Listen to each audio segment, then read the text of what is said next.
Thanks to observations and research in the 1990s, we know a lot more about them in the winter, right?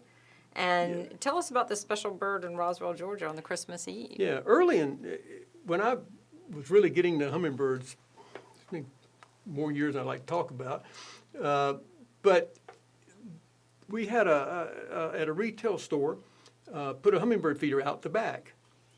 In the wintertime, because we've been hearing reports of mostly rufuses, and there had been one or two already been caught and banded in the Georgia area. In the wintertime, it's like, there's some hummingbirds here.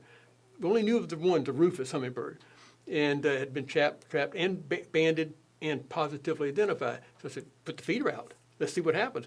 And it was Christmas Eve. We were closing the store, and sure enough, there was a hummingbird on the feeder out back. And it's like, uh-oh. What? And I got all excited. Heck yeah. And went out and looked with the binoculars and tried to see what the heck this bird is. And it looked kind of like a ruby throat. Wow. So wasn't sure. So the next day, it's Christmas morning. What does everybody do? You get up, you go somewhere to watch a hummingbird. Yeah, that's what everyone does sense. on Christmas, right? So I took the camera, we took a little blind, and the wife and I went out and set up camp in the back alley of a shopping strip and watched this hummingbird and started taking photographs of it. My daughter had called the house looking for us, and we didn't answer.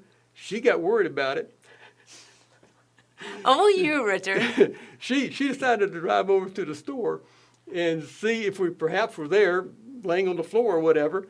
And she got there, drove around back, and as soon as she came around the corner, she saw us down there with a blind and cameras and stuff, and she just watched a few minutes and left. We never saw her. Wow. She told us about that later, so she knows realized you well. what was going on, that we were observing a bird. So we spent the day getting a lot of good pictures, and we spent some time after that looking at the photographs and trying to figure out what that bird was, and I decided it was, of all things, a black-chin hummingbird, which should not be here.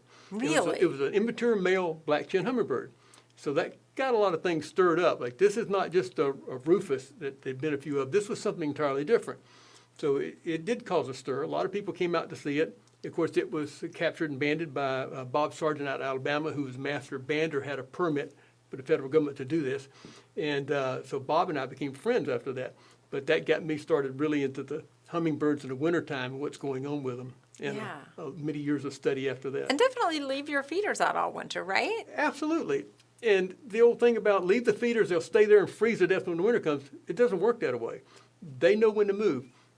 The other side of that is some of them have just migrated and got to here. This is where they were going. And it could be even New Jersey. We've had reports of them wintering up in New Jersey. Wow. A lot of them might not make it, but this is where they were programmed to go to.